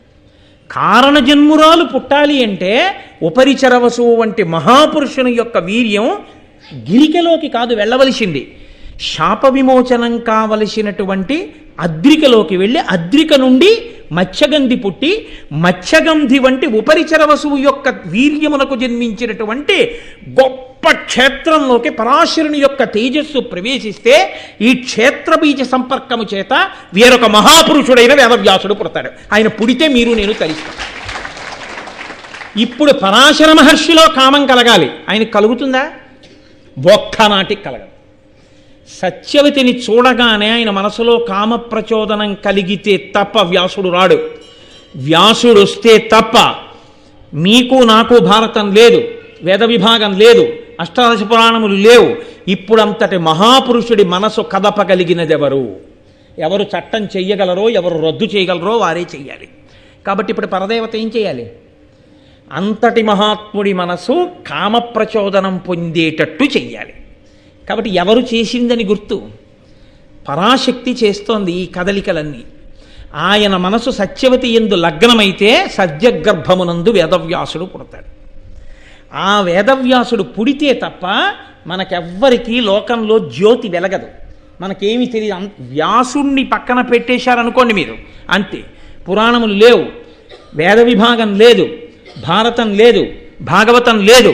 ఇప్పుడు నాకు చెప్పండి, మీరు ధర్మం నేర్చుకోవడానికి ఏముంది? మీకు ఏమీ లేవు.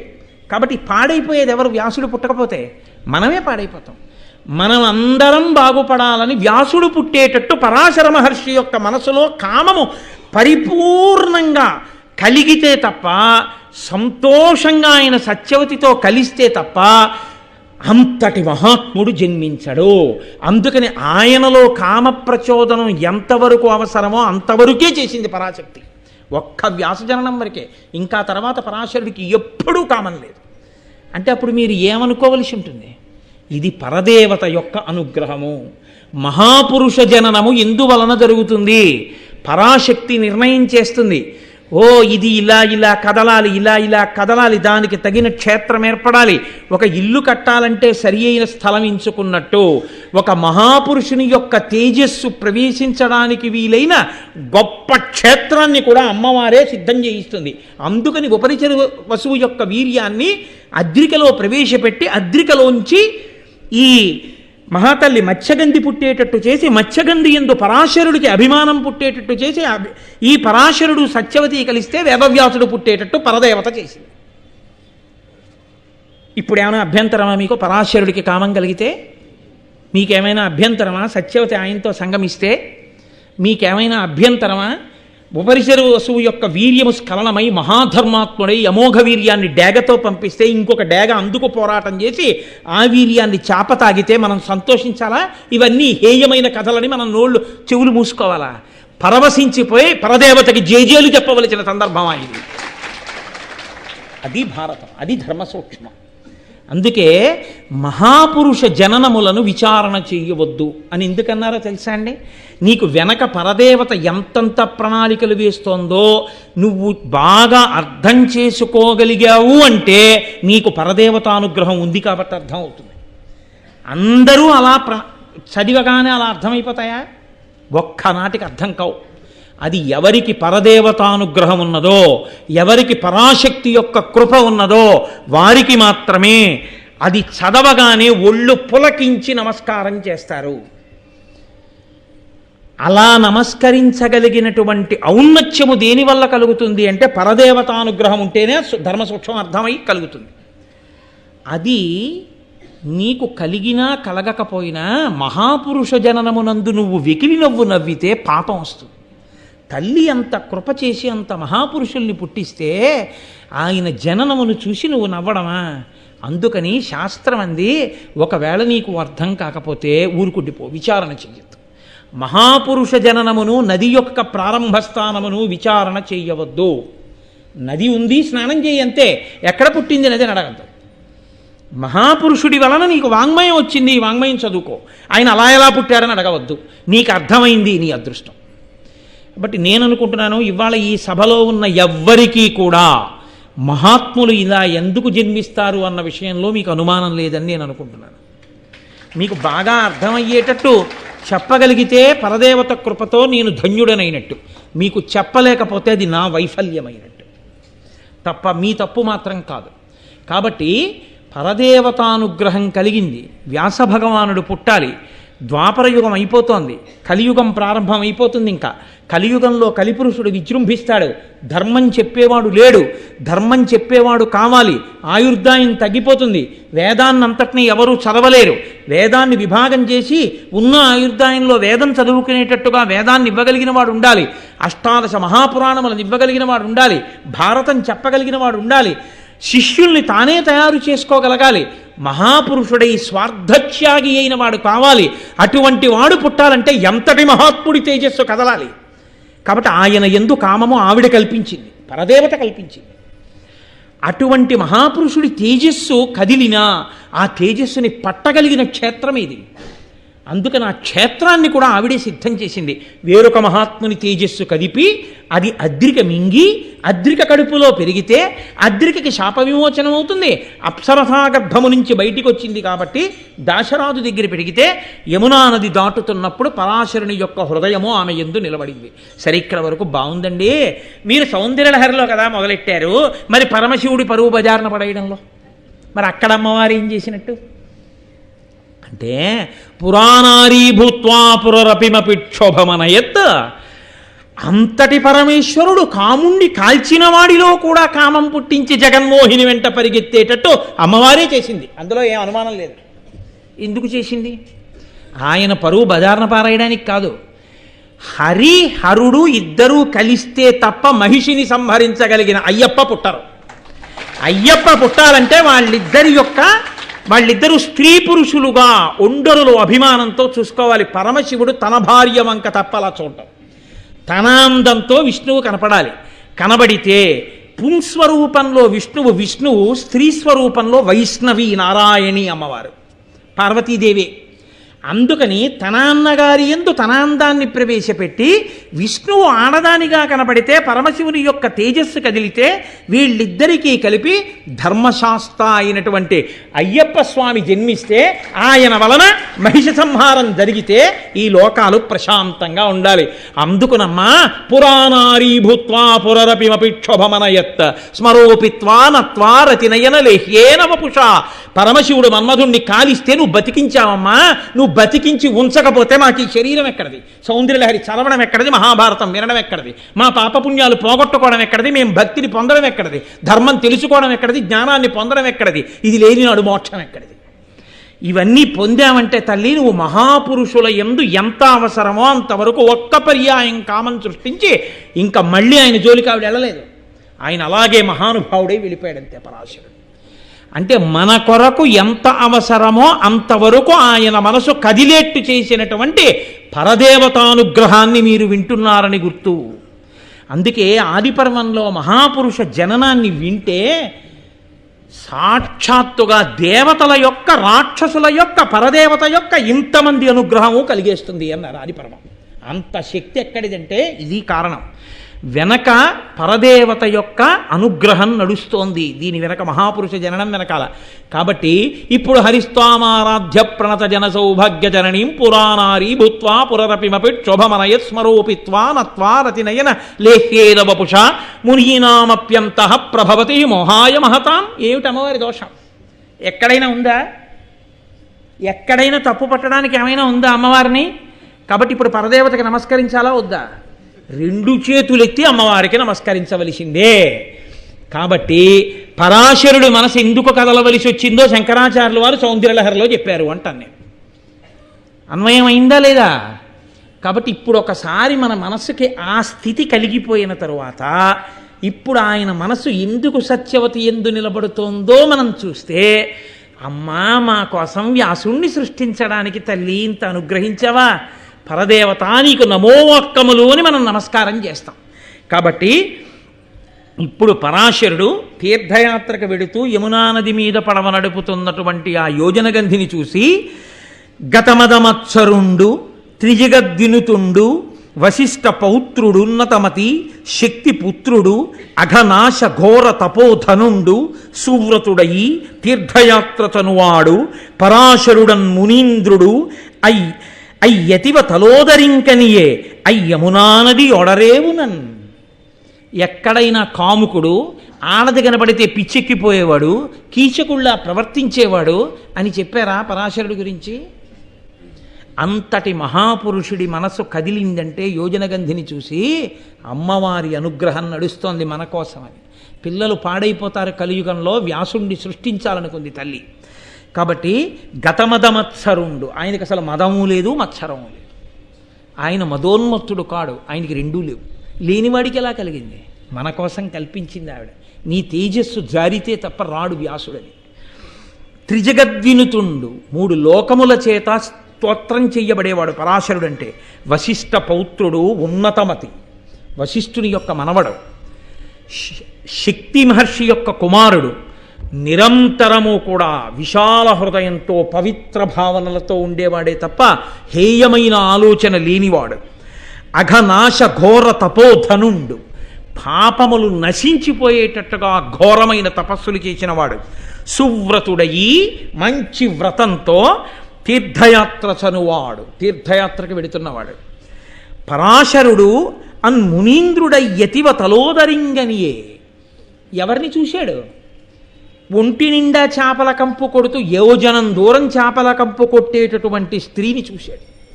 ఇందులో ఒక పెద్ద విచిత్రమైన విషయం, పొగ ఎక్కడ మొదలవుతుందో అక్కడ కూర్చుంటే పొగ దూరదు, కంపు ఎక్కడ మొదలవుతుందో అక్కడికి వెడితే కంపు ఎక్కువ ఉంటుంది.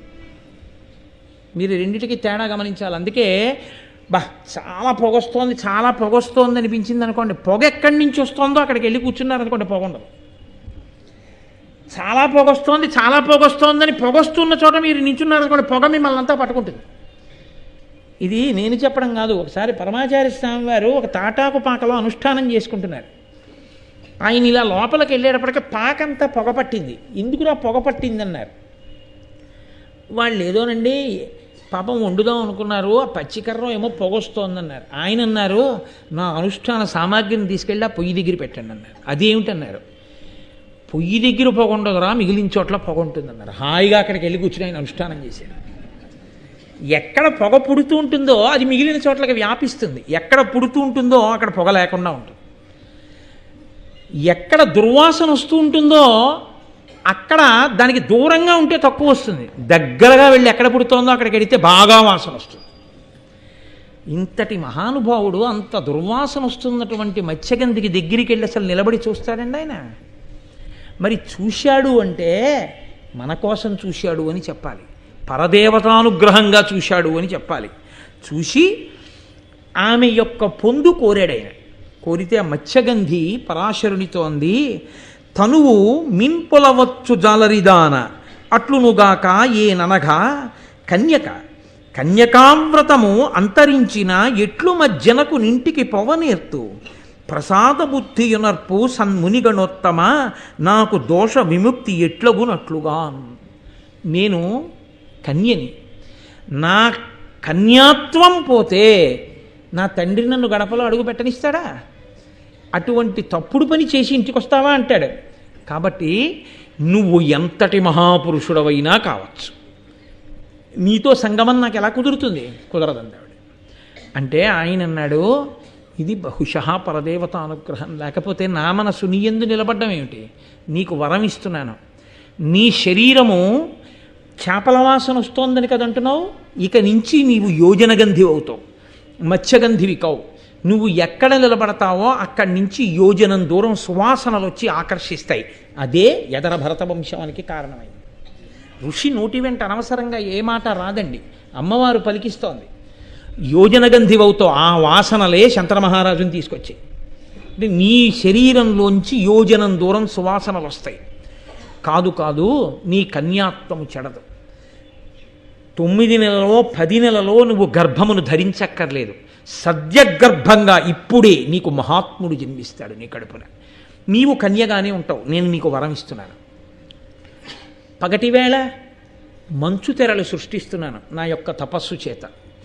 పరాశర మహర్షి యొక్క సంగమ ఫలితంగా పరమేష్టికల్పుడగు అపరాశరు సమాగమమున పరమగుణైకాభరణకు అనవద్య మనోహర మూర్తికి సత్యవతికి అమ్ముని శక్తిన్ సద్యోగర్భంబున హైమద్యుతి తేజుండు వేదమయుడు అఖిల మునీంద్రాజ్యుడు వేదవ్యాసుండు ఉద్య జ్ఞానంబుతోడ ఉదితుండయ్యన్ ఆ యమునా ద్వీపమున అమేయుడు కృష్ణుడయి లీలమెయి కృష్ణ ద్వైపాయునుడనబరగి వచశ్రీయుతుడు తపంబునందు చిత్తము నిలిపెన్. నిజంగా ఈ సంఘటన జరిగినప్పుడు నేను చెప్పడం మర్చిపోయాను, కానీ యథార్థానికి పైన మంగళధ్వని చేసి అయ్యప్ప స్వామికి నీరాజనం ఇవ్వాలి, దేవాలయాలన్నింటిలో నీరాజనాలు ఎత్తాలి వ్యాసజననం జరిగితే. అంతటి మహానుభావుడు పుట్టాడు ఇవాళ. నేను యథార్థం చెప్తున్నా, ఇవాళ కథ ఎవరు విన్నారో వాళ్ళందరూ ధన్యులు, వాళ్ళు దేవతానుగ్రహాన్ని పొందుతారు.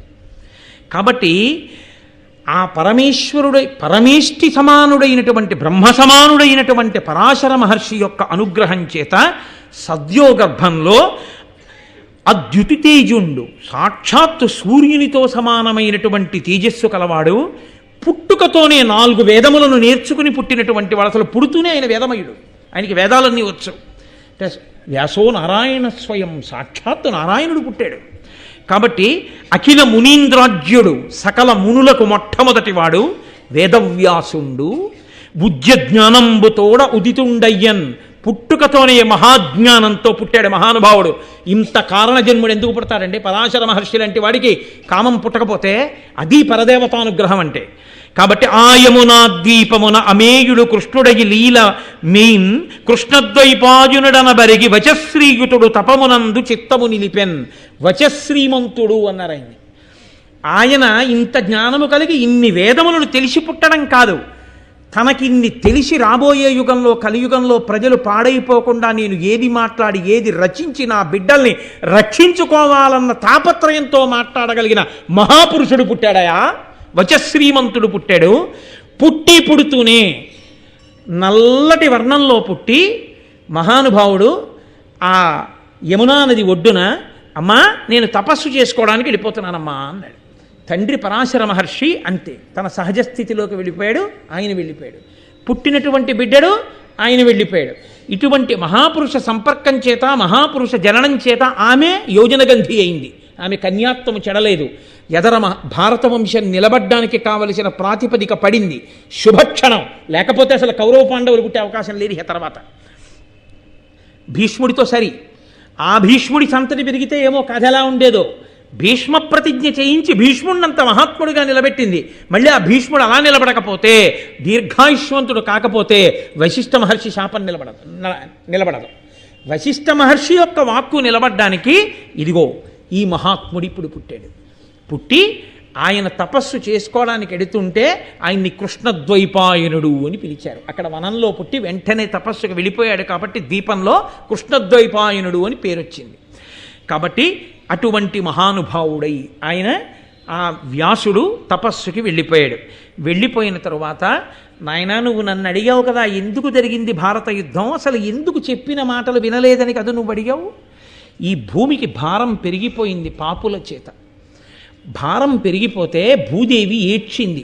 ఈ లోకంలో పాపభారం పెరిగిపోతోంది, దీన్ని నిర్మూలించడానికి దేవతాంశలు రావాలి, శ్రీమన్నారాయణుడు కదిలి రావాలి, వచ్చి పాపభారాన్నంతటినీ పోగొట్టాలి అంది. అంటే తప్పకుండా అలాగేనని వరం ఇచ్చారు. ఇప్పుడు ఎంత పాపభారం పెరిగి ఉన్నదో తెలుసా అండి ఆ సమయంలో. అది పోగొట్టడానికి ఒక్క పరమేశ్వరుడు వస్తే సరిపోదు, దేవతలందరూ అంశలతో కదిలి రావాలి. అందుకని దేవతలందరూ కదిలి వచ్చారు. దేవతాంశలలో వచ్చినటువంటి వారు కొందరు, రాక్షసాంశలలో పుట్టేసిన వారు కొందరు. ఇప్పుడు రాక్షసాంశలలో పుట్టిన వాళ్ళందరూ దేవతాంశలలో పుట్టిన వాళ్ళ వల్ల చచ్చిపోవాలి. చచ్చిపోతే భూభారం తీరుతుంది. అయితే మహాభారతంలో గొప్పతనం ఏమిటో తెలుసా అండి, దేవతాంశలలో ఉన్నవాళ్ళు రాక్షసాంశలలో ఉన్న వాళ్ళ దగ్గరికి వెళ్ళి నిలబడి యుద్ధం చేశారు. భీష్ముడు దేవతాంశలో వచ్చినవాడు, ద్రోణుడు బృహస్పతి అంశ. వీళ్ళందరూ వెళ్ళి కౌరవుల వైపు నిలబడ్డారు, దుర్యోధనుడి పక్కన నిలబడి యుద్ధం చేశారు. దేవతాంశలలో పుట్టిన వాళ్ళు పాండవుల పక్కన నిలబడాలా, కృష్ణుడున్న వైపు నిలబడాలా, వ్యతిరేక వర్గంలో వెళ్ళి దుర్యోధనుడి వైపు నిలబడి యుద్ధం చేస్తారా? అలా ఎందుకు చేశారు? అదో పెద్ద ధర్మ సంబంధమైన అనుమానం కదండి. అంటే మీకు నేను ఒక ఉదాహరణ చెప్పవలసి ఉంటుంది. మంట రాజుకోవాలి అంటే ఏం చేస్తాం? మీరు ముందు మీ కళ్ళకి మంట కలిగినా, మీకు ఖేదం కలిగినా ఆ పొగని భరిస్తూ ఓ గొట్టం పట్టుకుని అని మంట దగ్గరికి వెళ్ళి ఊదాలి. మీరు ఊదితే రాజుకుంటుంది. రాజుకుని మంట పుట్టింది అనుకోండి, ఇంకా తర్వాత నీళ్లు కాచుకోవచ్చు, అన్నం ఎసరు వండుకోవచ్చు, అన్నీ చేసుకోవచ్చు. ముందు కష్టపడాలా వద్దా? దుర్యోధనుడు యుద్ధానికి వచ్చి నిలబడాలి అంటే భీష్ముడు, ద్రోణుడు, కృపుడు అందరూ అటు వెళ్ళిపోయారు అనుకోండి, వాడు యుద్ధం చేయడు. ఎవరిని చూసుకుని యుద్ధం చేయనంటాడు. ఎవరిని చూసుకుని యుద్ధం చేయనని యుద్ధం చేయడం మానేశాడు అనుకోండి, పన్నాగాలు పన్నుతూనే ఉంటాడు. ఎప్పుడు ఎలా రాక్షసాంశలు పోవడం? రాక్షసాంశలు దేవతాంశలతో తలబడాలంటే వాడికి ధైర్యం కలగడానికి కొన్ని దేవతాంశలు తమ స్వరూపమునందు మార్పు లేకుండానే వెళ్ళి అక్కడి నించోవాలి. అందుకు నించున్నాడు భీష్ముడు, ద్రోణుడు. అది మహాభారతంలో అత్యంత చమత్కారం. అందుకని భీష్మద్రోణులు నించున్నారు తప్ప చేత కాకో దుర్యోధనుడు మోచేతి నీళ్ల కోసమో వెళ్ళి నిలబడ్డవాళ్ళు కాదు, ఊదడం కోసం పొయ్యిని నించున్నారు.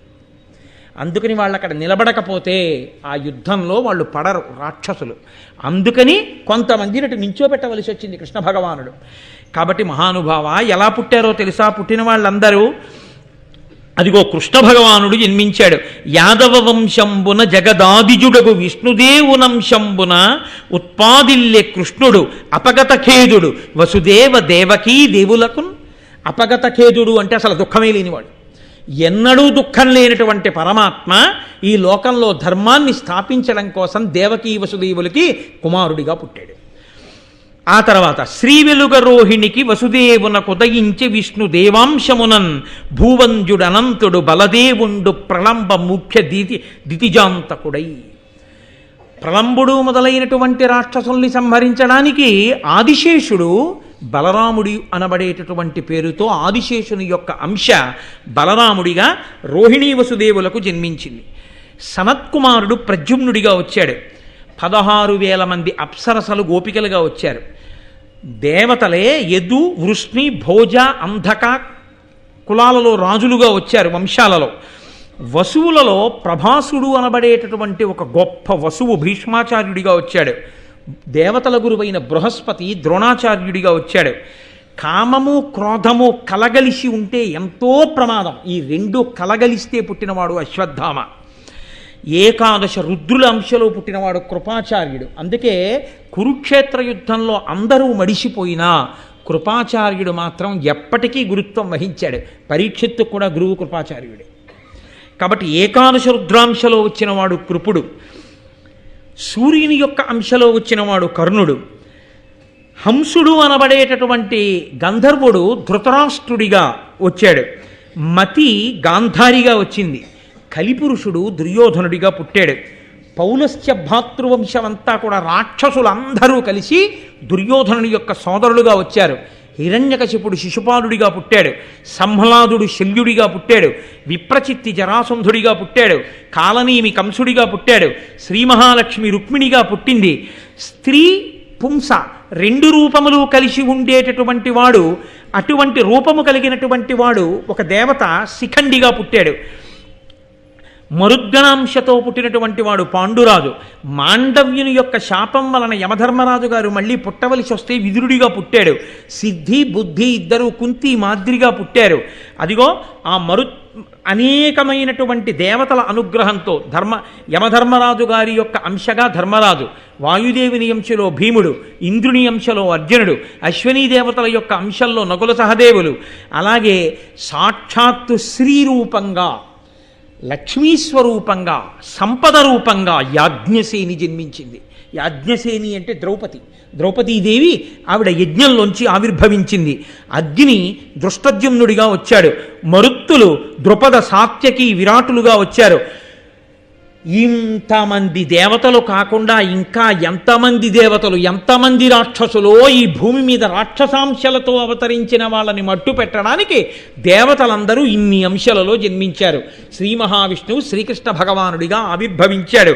అందువల్ల నాయన వీళ్ళు మాట వినకపోవడం అన్నది అక్కడ వచ్చింది. రాక్షసాంశలలో ఉన్నవాళ్ళు, అందుకని వాళ్ళు మాట వినరు. అందుకొచ్చింది భారత యుద్ధం అంతాను. వాళ్ళని మట్టు పెట్టడానికి, భూభారం తీర్చడానికి జరగవలసి వచ్చింది. అంటే ఇది అసలు ఎక్కడ ప్రారంభం? ఇదంతా ఈ అల్లరంతా మా వంశం, మా భరతుడి యొక్క వంశం, ఈ కథ ఎక్కడ మొదలయ్యాయి? దాని విశేషం ఏమిటో నాకు చెప్పండి అన్నాడు జనమేజయుడు. పొంగిపోయాడు. మరి ఇంతటి మహానుభావుడు వైశంపాయనుడు వ్యాసుడు దొరికినప్పుడు కదండి చెప్పించుకోవాలి, లేనప్పుడు ఎక్కడ వింటాం? వినాలని కోరుకుంటే మాత్రం. కాబట్టి చెప్పండి అన్నాడు. అంటే ఆయన ఎక్కడికి తీసుకెళ్ళి ప్రారంభం చేశాడో తెలుసా అండి? పూర్వం దేవతలకి గురువైనటువంటి బృహస్పతికి ఒక కుమారుడు, ఆయన పేరు కచుడు.